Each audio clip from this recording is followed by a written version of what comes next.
एक ख़बर आप सबकी नज़रों से गुजरी होगी कि फ़ेसबुक, इंस्टाग्राम, ट्विटर और सोशल मीडिया के बाकी जितने भी प्लेटफॉर्म्स हैं, उन प्लेटफॉर्म्स की डिटेल आपको सरकार को देनी होगी। अब ये जो ख़बर चल रही है, इस खबर के साथ साथ में ये भी कहा जा रहा है कि सीबीआई की वेरिफिकेशन होगी। इसीलिए मैंने कहा मैं पूरा दिन देखूं कौन क्या इस पर लाइव में कहता है। तो शाम का वक्त है, मैंने सोचा आप तमाम लोग जो नए सरकारी मुलाजिम बनने जा रहे हैं, पंचायत अकाउंट्स असिस्टेंट हों या Jammu Kashmir service selection board के तहत जो लोग सिलेक्ट हो रहे हैं या जिनको पब्लिक सर्विस कमीशन के ज़रिए कल नौकरी मिलेगी, आप तमाम लोगों के लिए ये इन्फॉर्मेशन बहुत ज़्यादा ज़रूरी है। ये इन्फॉर्मेशन इसलिए भी बहुत ज़्यादा ज़रूरी है क्योंकि जनरल एडमिनिस्ट्रेशन डिपार्टमेंट ने एक सर्कुलर 3 मार्च 2021 को निकाला। इस सर्कुलर के ज़रिए 9/12/1997 यानी 9 दिसंबर 1997 को एक गवर्नमेंट ऑर्डर इशू किया गया था। जब मैं 9 दिसंबर 1997 कह रहा हूं तो मैं उस दौर की बात कर रहा हूं जब जम्मू कश्मीर में नेशनल कॉन्फ्रेंस की फुल मेजॉरिटी वाली सरकार थी। उस वक्त में ये ऑर्डर इशू किया गया था, जिस ऑर्डर के तहत ये मैंडेटरी किया गया था कि जब आप जम्मू कश्मीर में सरकारी मुलाजमत में लगते हैं, सरकारी मुलाजमत में लगने के बाद जब तक आपकी सीआईडी क्लियरेंस नहीं होती तब तक आपको तनख्वाह नहीं मिलती। सीआईडी वेरिफिकेशन होना मस्ट है और सीआईडी का एनओसी जब आपको मिलता है, उस एनओसी के फ़ौरन बाद आपको तनख्वाह मिलनी शुरू हो जाती है। ये वो तमाम सरकारी मुलाजिम जो 97 के बाद जितने भी सरकारी मुलाजिम जम्मू कश्मीर में लगे हैं, उन तमाम लोगों को ये बात मालूम है कि जब हम गवर्नमेंट सर्विस में आते हैं उसके बाद मैंडेटरी है कि मैंडेटरी होती है हमारी सीआईडी वेरिफिकेशन।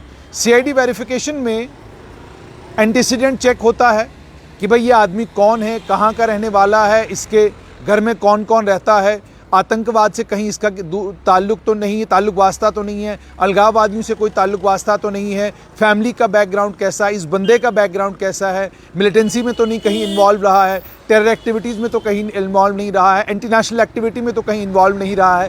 ये तमाम चीज़ें आज से नहीं बल्कि 1997 से मैंडेटरी हैं और इस ऑर्डर की शुरुआत में ही ये लिखा गया था। उसके बाद दूसरा government order number 1328 GAD of 2016 7 दिसंबर 2016 को दूसरा ऑर्डर इशू किया गया। 7 दिसंबर 2016 ये वही तारीख़ है जो तारीख़ आपके जहन में होगी। इस दौर में जम्मू कश्मीर में PDP और BJP की सरकार थी और ये उस सरकार में भी ऑर्डर इशू हुआ था। उसमें ये कहा गया था कि CID क्रिमिनल इन्वेस्टिगेशन डिपार्टमेंट से सिक्योरिटी क्लियरेंस मैंडेटरी है। अगर आपको सैलरी और अलाउंसेस लेने हैं नए एंट्रेंट्स के लिए गवर्नमेंट सर्विस में तो आपके लिए CID वेरिफिकेशन मस्ट है। अब जब CID वेरिफिकेशन मस्ट कहा गया तो नया नहीं है ये कानून, ये ज़ाब्ता बहुत पुराना है। इस कानून और ज़ाब्ते को लेकर ऑर्डर्स और सर्कुलर्स नए इशू किए जाते हैं। ये नया सर्कुलर क्यों इशू किया गया? ये इसलिए इशू किया गया क्योंकि जनरल एडमिनिस्ट्रेशन डिपार्टमेंट को और हुकूमत को भी ये मालूम पड़ा था कि बहुत सारे डिपार्टमेंट्स हैं, सबऑर्डिनेट ऑफिसेज हैं, वो ये जो गवर्नमेंट ऑर्डर आया है, जिस गवर्नमेंट ऑर्डर में एंटीस्टेंट वेरिफिकेशन मस्ट है और एंटीस्टेंट वेरिफिकेशन के बाद ही आपको तनख्वाह मिलेगी, बहुत सारे डिपार्टमेंट्स में ऐसे लोग हैं जिन्होंने ये मैनेज किया कि उनकी अभी एंटीस्टेंट वेरिफिकेशन हुई नहीं थी या एंटीस्टेंट वेरिफिकेशन में जो तमाम चीज़ें बताई गई वो तमाम चीज़ें सही या दुरुस्त नहीं थी, जिसके चलते वो तनख्वाह लेते गए। और ये कहा गया बहुत सारे लोग जिनका ड्यूबियस कैरेक्टर एंटीसीडेंट्स हैं, ड्यूबियस का मतलब हो गया शकूक व शुबहात से भरे हुए उनके कैरेक्टर एंटीसीडेंट्स हैं और उनको सैलरीज दी गई हैं, अलाउंसेस दिए गए हैं और CID वेरिफिकेशन ली ही नहीं गई है। ये हकीकत है, ये जम्मू कश्मीर में हुआ है, बहुत सारे मामलों में ऐसा हुआ है। हुकूमत के नोटिस में ये मामले आए, हुकूमत ने इन तमाम मामलों की जब जानकारी हुकूमत को हुई तो उस जानकारी के बाद सरकार ने यह तय किया कि हम तमाम लोगों की CID वेरिफिकेशन जब होगी उसके बाद ही उनको तनख्वाह रिलीज़ की जाएगी, उनको अलाउंसेस दिए जाएंगे। इसीलिए तमाम एडमिनिस्ट्रेटिव सेक्रेटरीज़ को, डिवकॉम्स को, डिप्टी कमिश्नर्स को, HODs को, मैनेजिंग डायरेक्टर्स जितने भी हैं, पब्लिक सेक्टर यूनियंस के, पब्लिक सेक्टर अंडरटेकिंग्स के, कॉरपोरेशंस के, उन तमाम को कहा गया आप इन केसेस को आइडेंटिफाई करिए और आप उनकी वेरिफिकेशन जल्द से जल्द करवाइए और तब तक किसी भी नए एंट्रेंट को ना सैलरी दी जाएगी, ना अलाउंस दिया जाएगा जब तक उसकी सीआईडी वेरिफिकेशन मुकम्मल नहीं होती। उसके बाद ये भी कहा गया कि सीआईडी डिपार्टमेंट के साथ मिलकर एक सिंप्लीफाइड मैकेनिज्म जो है उसको डिवाइस किया गया है। और उस सिंप्लीफाइड मैकेनिज्म में क्या है, जो cases of public employment under UT government of J&K हैं, जहां पर सीआईडी वेरिफिकेशन मैंडेटरी है कैरेक्टर कंडक्ट और एंटीस्टेंट्स को लेकर, जिनको इनिशिएट नहीं किया गया है या are completed be prepared capturing the following information, जिनको अभी तक तैयार नहीं किया गया है, इनिशिएट नहीं किया गया है, उसको लेकर अब साफ तौर पर 2 ज़ाब्ते बना दिए गए। पहली बात ये, जो मुलाजिम है उसका पूरा नाम क्या है, पिताजी का पूरा नाम क्या है, माताजी का पूरा नाम क्या है, डेट ऑफ बर्थ क्या है, परमानेंट ओरिजिनल एड्रेस क्या है, परमानेंट एड्रेस क्या है, करंट एड्रेस क्या है अगर वो परमानेंट एड्रेस से बिल्कुल मुख्तलिफ है, गवर्नमेंट पोस्ट जिस पर वो अभी इस वक्त काम कर रहा है, पीएससी का रिक्रूट है, एसएसबी का रिक्रूट है या किसी और माध्यम से रिक्रूट हुआ है, फर्स्ट अपॉइंटमेंट की डेट क्या थी, हाईएस्ट एजुकेशनल क्वालिफिकेशन उसकी क्या है, मोबाइल नंबर क्या है, ईमेल एड्रेस क्या है और उसका सोशल मीडिया अकाउंट क्या है, ट्विटर, फेसबुक, इंस्टाग्राम के ऊपर किस अकाउंट से कौन सा अकाउंट वो ट्विटर, फेसबुक और इंस्टाग्राम के ऊपर ऑपरेट कर रहा है, उसका कंट्रोलिंग ऑफिसर कौन है, सुपरवाइजरी ऑफिसर कौन है, उसका एम्प्लॉय आईडी क्या है और उसका मोबाइल फ़ोन नंबर क्या है। उसके बाद ये कहा गया कि ये पूरी इंफॉर्मेशन 1 या 2 पेजेस में सुपरवाइजरी कंट्रोलिंग ऑफिसर के दस्तखत के साथ स्कैन किया जाए, एसएसपी सीआईडी हेडक्वार्टर्स @jkpolice.gov.in को ये भेज दी जाए सारी की सारी इंफॉर्मेशन। ईमेल जो है एक गवर्नमेंट ईमेल अकाउंट से आप भेजेंगे ताकि साइबर सिक्योरिटी इंस्ट्रक्शंस जो गवर्नमेंट ने दी हैं वो वायलेट ना हो। लेकिन चूंकि ये मामला ज़रा अर्जेंसी का है, इसमें जल्दी ज़रूरत है, तो आप नॉन गवर्नमेंट ईमेल का भी इस्तेमाल कर सकते हैं। और ये भी कहा गया कि इस मामले में नॉन गवर्नमेंट ईमेल के केस के मामले में जो ऑफिसर ये इन्फॉर्मेशन भेज रहा है उस ऑफिसर को मैंडेटरीली 2 मोबाइल नंबर दिए गए जिन मोबाइल नंबर पर कांटेक्ट करना है। यानी अगर आप गवर्नमेंट मेल के ऊपर नहीं भेज रहे हैं, नॉन गवर्नमेंट मेल के ऊपर, यानी आप जीमेल का इस्तेमाल कर रहे हैं, किसी और ईमेल सर्विस का इस्तेमाल कर रहे हैं, तो उस कंट्रोलिंग ऑफिसर को कहा गया है कि आप ये इन्फॉर्मेशन देने से पहले 2 मोबाइल नंबर्स पर कॉल करेंगे और उसके बाद आप ये इन्फॉर्मेशन देंगे। अब बवाल ये हो गया कि जी जम्मू कश्मीर में हुकूमत ने कह दिया कि फेसबुक, इंस्टाग्राम, ट्विटर और ये बाकी अकाउंट्स जो आप ऑपरेट करते हैं उसकी तमाम तफसीलात नए जितने भी मुलाजिम हैं उन तमाम मुलाजिमों को वो तफसीलात हुकूमत को देनी होंगी, सीआईडी डिपार्टमेंट को देनी होंगी। अब ये सवाल है कि जनाब ये तो गलत बात है, गला घोंटा जा रहा है, इससे क्या कहते हैं आज़ाद ख्याल लोगों का गला घोंटा जा रहा है। इसमें ज़रा थोड़ा सा अगर आपको मैं पीछे ले जाऊं तो आपको मालूम पड़ेगा कि सरकारी मुलाजिम पूरा दिन जिस सरकार का हुक्म बजा लाता है उस सरकारी मुलाजिम को मुलाजमत मिलते वक्त सर्विस कंडक्ट रूल्स की किताब दी जाती है और उस सर्विस कंडक्ट रूल्स के तहत उसको कहा जाता है कि ये पढ़ लीजिएगा, इसके ऐन मुताबिक आपको जो है काम करना है। सर्विस कंडक्ट रूल्स में सरकारी मुलाजिम के लिए मीडिया से बात करने की भी इजाज़त नहीं है और अगर करनी भी है बात तो गवर्नमेंट की पॉलिसीज़ को लेकर करनी है, ऑफिशियल इंफॉर्मेशन डिसमिनेट करने के लिए करनी है और वो ऑफिशियल इंफॉर्मेशन भी सरकार से पूछकर आप जो है मीडिया के साथ शेयर कर सकते हैं। उसके बाद ये भी एक सरकारी मुलाजिम के लिए मैंडेटरी है कि सरकारी मुलाजिम हुकूमत की खिलाफ वर्जी कहीं पर नहीं कर सकता। लिखित रूप में आप फेसबुक के ऊपर हुकूमत को गालियाँ दें उसकी इजाज़त भी आपको नहीं है।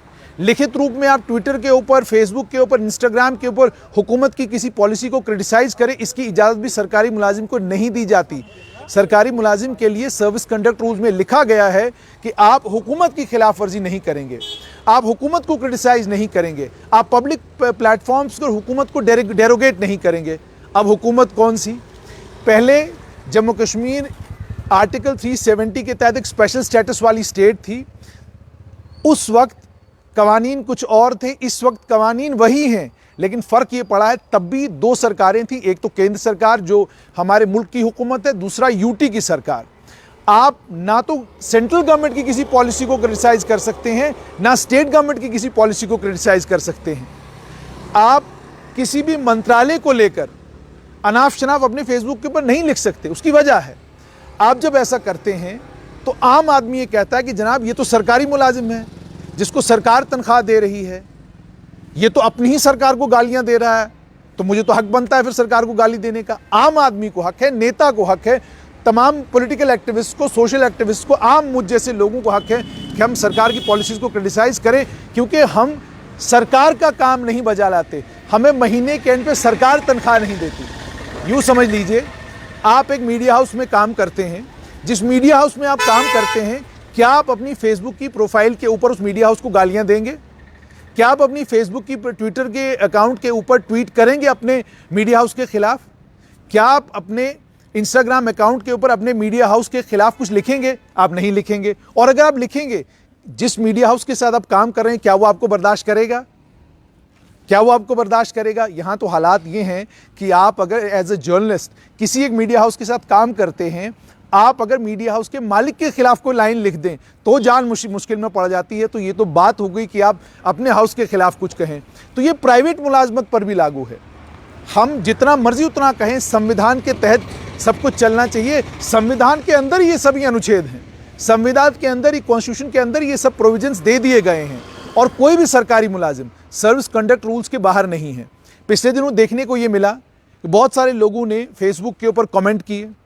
उस कमेंट के करने के बाद लोग उनके फेसबुक के स्क्रीनशॉट उठाते और सरकार के समक्ष रख देते और कहते, सरकार ये देखिए, ये आपने मुलाजिम लगाया है, ये गालियां दे रहा है, ये आपने मुलाजिम लगाया है, ये मजहबी नफरत फैलाने की कोशिश कर रहा है, ये आपने मुलाजिम लगाया है, ये फलां जगह एक पॉलिटिकल लीडर के साथ घूम रहा था, ये आपने मुलाजिम लगाया है, ये देख लीजिए ये मुल्क के खिलाफ क्या बात कर रहा है। ये तमाम चीज़ें जब सामने आई, इससे हुकूमत की पोजीशन बड़ी ख़राब हो जाती है, यानी हुकूमत की पोजीशन ऑकवर्ड हो जाती है। हुकूमत ये सोचना शुरू कर देती है कि जनाब करें तो करें क्या इन मामलों में। लोग फेसबुक और ट्विटर और बाकी सब अकाउंटों के स्क्रीनशॉट जब भेजते हैं, हमें उसके बाद कार्रवाई करनी पड़ती है। तो उससे बेहतर क्यों नहीं है, हमें मालूम हो जितने भी सरकारी मुलाजिम हैं वो कौन सा फेसबुक का अकाउंट, कौन सा ट्विटर का अकाउंट, और कौन सा ट्विटर का अकाउंट और कौन सा इंस्टाग्राम का अकाउंट या कौन सा और सोशल मीडिया का अकाउंट चला रहे हैं। उसके बाद एंटी इंडिया देश के खिलाफ आप लोग बहुत सारे रिमार्क्स जो हैं वो भी देखने को मिले कि सरकारी मुलाजिम हैं, आप तनख्वाह सरकार से ले रहे हैं, सरकार जो केंद्र सरकार के रहमो करम पर है, आपके बजट की फाइनेंसिंग जो है, उस फाइनेंसिंग का एक अच्छा खासा पोर्शन जो है वो मरकज़ से यहाँ आता है। तो आप जो है मरकज़ी सरकार के ख़िलाफ़ भी जो है बातें करते हैं। और हैरत ये होती है कि बहुत सारे, और अब इसमें एक चीज़ और देखनी होगी कि क्या ये सिर्फ एप्लीकेबल होगा नए मुलाजमों पर? क्या ये गाज सिर्फ बेचारे इन नए मुलाजमों के ऊपर, नए नौजवान जो भर्ती हो रहे हैं, क्या सिर्फ उन्हीं का आप ट्विटर, इंस्टाग्राम और फेसबुक अकाउंट पूछेंगे? जो मुलाजिम इस वक्त सरकारी मुलाजमत में हैं, उनका भी सोशल मीडिया ज़रा पता कीजिए। और मैं भी मानता हूँ कि एक इंसान की 4 बजे के बाद एक प्राइवेट लाइफ होती है। प्राइवेट लाइफ में वो जो चाहे वो करे, लेकिन जब आप प्राइवेट लाइफ में हैं, जिस प्राइवेट लाइफ को आप जीते हैं, आप जानते हैं कि किसी भी सरकारी मुलाजिम को मुलाजमत के अलावा, क्या आपने किसी IAS ऑफिसर को दुकान करते हुए देखा? किसी IPS ऑफिसर को शाम को क्या कहते हैं कोई होटल चलाते हुए देखा? अब यूं मत कहिएगा किसी के नाम पर हो, नाम पर क्या है मैं उसमें नहीं जाना चाहता, चलाते हुए आप नहीं देखेंगे। उसके बाद गाली गलौज सोशल मीडिया के ऊपर, ये तमाम चीज़ें सरकार के नोटिस में लाई गई हैं। मैं भी ये मानता हूँ कि ये तमाम जितनी भी चीज़ें हैं, सोशल मीडिया का इस्तेमाल जो है उसमें आज़ादी सबको होनी चाहिए, सबको लिखने का हक होना चाहिए, सरकारी मुलाजिम को भी अपनी बात रखने का हक होना चाहिए। लेकिन जब सरकारी मुलाजिम मुल्क के ख़िलाफ़, हुकूमत के ख़िलाफ़, हुकूमत की प्रोग्राम्स और पॉलिसीज़ के ख़िलाफ़, अपनी हुकूमत की प्रोग्राम्स और पॉलिसीज़ के ख़िलाफ़, जिसको इम्प्लीमेंट कराने की ज़िम्मेदारी उसकी है, उसके ख़िलाफ़ जब सोशल मीडिया के ऊपर लिखता है, तो हुकूमत ये कहती है कि उनके लिए उस चीज़ को टॉलरेट कर पाना मुश्किल हो जाता है। क्योंकि अगर हम ये सब चीज़ें अलाउ करते रहेंगे तो इंडिसिप्लिन बढ़ेगा। वक्त वो आएगा जब एक सबॉर्डिनेट अपने सीनियर की बात मानेगा ही नहीं। और उसके बाद दूसरा एक और तमाशा, भाई हम सहाफ़ी हैं, कोई और समाज सेवक है, कोई और किसी और समाज के कोने में, समाज के किसी और हिस्से में कुछ और काम कर रहा है। सरकारी मुलाजिम कहता है सरकारी मुलाजमत भी मैं करूँगा, 2 लाख रुपया तनख्वाह भी मैं वहाँ से लूँगा, 4 बजे के बाद समाज सेवा भी मैं करूँगा, और शाम को 6 बजे अखबार के दफ्तर में जाकर अखबार भी मैं ही लिखूँगा। भाई सारे काम अगर आपने करने हैं तो फिर तो अनएम्प्लॉयमेंट बढ़ जाएगी, फिर हम पत्रकारों का क्या होगा? क्योंकि काबिल लोग सरकारी मुलाजमत में जाते हैं, नालायक लोग हम जैसे जो हैं वो सहाफ़त में आ जाते हैं या किसी और कामकाज में आ जाते हैं। जम्मू कश्मीर में ये भी देखने को मिलता है कि जो लोग दिन के वक्त में सरकारी मुलाजमत में हुकूमत का हुक्म बजा लाते हैं और कई बार तो वो कहते हैं ना, more loyal than the king हो जाते हैं। वो शाम को 6 बजे आकर अखबार के अंदर इतना खूबसूरत लेख अपनी ही हुकूमत के खिलाफ लिखते हैं कि इंसान हैरान होता है कि भाई ये कितने कमाल के आदमी हैं कि जब दिन में थे तो इनसे ज़बरदस्त सरकारी मुलाजिम कोई नहीं, और 6 बजे के बाद इनसे ख़तरनाक क्या कहते हैं सरकार का मुखालिफ कोई नहीं, यानी मुखालफत भी मुलाजिम ही कर रहा है। तो अगर दोनों काम आप ही लोगों ने करने हैं तो फिर मुझे बताइए बाकी समाज के लोग क्या करेंगे। लीडरों का काम लीडरों को करने दीजिए, सोशल मीडिया इन्फ्लुएंसर्स का काम सोशल मीडिया इन्फ्लुएंसर को करने दीजिए। और आपको हुकूमत में हमने इसलिए भेजा है ताकि आप हमारे ये बिजली के खंभे ठीक करवाएं, ये हमारी ट्रैफिक की लाइट जो है करोड़ों रुपया हमने इसके ऊपर खर्च किया हुआ, ये ट्रैफिक की लाइट आप हमारी चलवाएं। ये ट्रैफिक की लाइट आप हमारी नहीं चलवाते, हमारे स्ट्रीट लाइट्स हमारी नहीं चलती, हमारी नालियां सड़कें ठीक नहीं हैं, गांव देहात में हमारी क्या कहते हैं अभी तक सड़क नहीं पहुंची है। लेकिन जनाब फेसबुक के ऊपर अगर कमेंट करना चाहते हैं और अगर हुकूमत कहे कि भाई अपना फेसबुक इंस्टाग्राम और ट्विटर वाला अकाउंट हमें बता दो, तो जनाब गला घोंटा जा रहा है, फ्री मीडिया का गला घोंटा जा रहा है आज़ाद ख्याल होने का।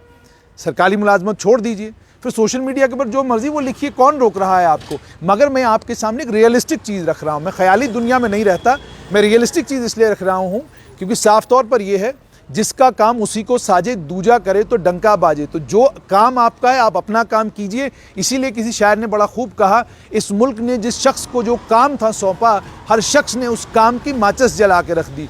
तो हर शख्स ने चूंकि अपने अपने काम की माचिस जला के रख दी है, वही वजह है कि आज हुकूमत को कहना पड़ रहा है कि आप ट्विटर, इंस्टाग्राम और फेसबुक अकाउंट की डिटेल्स हमें दीजिए। और आखिर में बहुत सारे सरकारी मुलाजिम ऐसे भी हैं जो सिस्टम के अंदर यूं माने जाते हैं कि इनसे बेहतरीन अफसर ही कहीं नहीं, लेकिन वो सोशल मीडिया के ज़रिए और अलग अलग प्लेटफॉर्म्स के ज़रिए बंदूक किसी और के कंधे पर रखकर गोली चलाने का हुनर जानते हैं। अब मुझे बताइए कि वो वहाँ से इन्फ्लुएंस कर रहे हैं, ठीक है।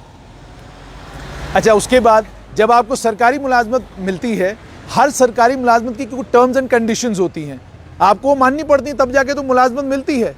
अब जैसे मैंने साफ तौर पर कहा, मैं सहाफ़त में हूँ भाई, मैं अपने ही प्लेटफॉर्म को फेसबुक के ऊपर जाकर तो क्या कहते हैं उसके खिलाफ बुरा भला नहीं कहूँगा, क्रिटिसाइज़ नहीं करूँगा, इतना उदारवाद तो अभी तक नहीं ना आया। तो इसलिए मेरी आप तमाम लोगों, सरकारी नए जो जितने भी नौजवान हैं, आपका जो फेसबुक, इंस्टाग्राम, सोशल मीडिया की डिटेल्स सरकार मांग रही है, उन डिटेल्स को लेकर जो कुछ मैंने आपको कहा, आप सर्विस कॉन्डक्ट रूल्स पढ़िएगा। आप जो सर्विस कंडक्ट रूल्स पढ़ेंगे तो आपको लगेगा कि जो सरकार कह रही है सही कह रही है, क्योंकि सर्विस कंडक्ट रूल्स तो इस चीज़ की इजाज़त ही नहीं देते आपको, ठीक है। सोशल मीडिया के ऊपर आप अपनी पर्सनल लाइफ डिस्कस करें, डिबेट करें, तो मुझे लगता है कि उसमें भी आप अगर सर्विस कंडक्ट रूल्स में चले जाएंगे तो वो उन तमाम चीज़ों पर भी सर्विस कंडक्ट रूल्स बहुत कुछ कहते हैं। मेरी आप सभी से गुजारिश, और एक और गुजारिश है, अगर कोई गलत कमेंट कहीं पे किया है, किसी को गाली दी है, किसी को बुरा भला कहा है, किसी को चोर डाकू, क्योंकि आप, मैंने कहा ना, सरकारी मुलाजिम है। और एक और चीज़, सरकार को ये भी मालूम करना चाहिए कितने सरकारी मुलाजिम ऐसे हैं जो सोशल मीडिया के ऊपर अलग अलग नामों से घूम रहे हैं, जो ट्विटर के ऊपर अलग अलग नामों से घूम रहे हैं, जो व्हाट्सएप के ऊपर अलग अलग नामों से घूम रहे हैं, वो भी मालूम करना चाहिए सरकार को। बड़ा इंटरेस्टिंग डाटा जो सरकार के पास आएगा और सरकार को ये मालूम पड़ेगा कि जनाब उतना तो हम सरकार की कमियां और खामियां नहीं बता पाते जितनी कमियां और खामियां सरकार में रहने वाले लोग अलग अलग फेसबुक, ट्विटर और इंस्टाग्राम अकाउंटों से सरकार को बताते रहते हैं। उम्मीद और तवक्का ये कि सर्विस कंडक्ट रूल्स आपको परेशान नहीं करेंगे। अपनी बात कहने की आज़ादी आपको है, सबको है। आप अपनी बात बजा तौर पर और ठीक ठाक तरीके से कहते हैं जब भी कहना चाहें। ट्रैफिक पुलिस वाला जब आप अपनी बात कहना चाहे तो वर्दी वाले को कौन रोकता है भाई? रोकता है? सड़क के ऊपर आप इतनी बार इतना कुछ कह देते हैं, कौन रोकता है आपको? कोई भी नहीं रोक सकता। और एक मामला बना यहाँ पर कि एक पार्किंग स्लॉट में एक किसी सर्विस के, मैं ये अब नहीं कहूँगा पुलिस था, एडमिनिस्ट्रेटिव सर्विस थी या रेवेन्यू थी या इंडियन टेलीकॉम सर्विस थी, किसी एक सर्विस का कोई एक अफसर गया। उस गरीब ने, बेचारे ने कहा जनाब, उसे पता नहीं था कि ये किसी सर्विस के ऑफिसर हैं। उस बेचारे बहू प्लाजा के गरीब पार्किंग वाले ने कहा जनाब पार्किंग। तो उसने आगे से कहा तुम मुझे नहीं जानते हो, मैं कौन? उसने कहा जनाब मुझे नहीं पता, मुझे पार्किंग दीजिए। तो कोई बहस हुई होगी तो उसने कहा कोई बात नहीं, पार्किंग ले ले। पार्किंग तो उसको दे दी। भाई साहब के साथ शायद कोई थे, भाई साहब घर चले गए, उनको छोड़ दिया, वापस आए और उस बेचारे पार्किंग वाले की वो धुलाई की कि पूछिए मत। और चूंकि उस इलाके के थानेदार भी उस वक्त उनके वाकिफ थे, वो धुलाई कहीं पब्लिक नहीं हुई, कहीं अखबार की जीनत नहीं बनी, कभी कहीं किसी ने उसके बारे में लिखा नहीं। चूंकि हमें कहीं से उस इंसिडेंट की खबर हुई तो आपके साथ शेयर करते हैं। ये मामले बनते रहते हैं। ताकत का बेखौफ इस्तेमाल हर एक को अच्छा लगता है। I am powerful then I am powerful, ठीक है। और इसीलिए अगर हुकूमत ये सब जानकारी आपसे ले रही है, कैरेक्टर एंटीस्टेंट वेरिफिकेशन ज़ाबतन होता रहा है 1997 से लेकर आज तक। लाया किस हुकूमत ने, मैंने आपको बता दिया।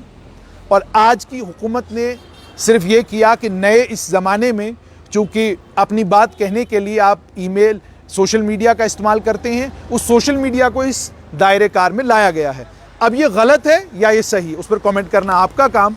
मेरा काम एक सहाफ़ी के नाते आप तक ये खबर पहुंचाना और ये बताना आपको कि मैं सहाफ़ी हूं, जिस इंस्टीट्यूशन के साथ काम करता हूं उस इंस्टीट्यूशन के खिलाफ बात करने का मुझे भी कोई हक नहीं। राजदीप सरदेसाई को इंडिया टुडे वालों ने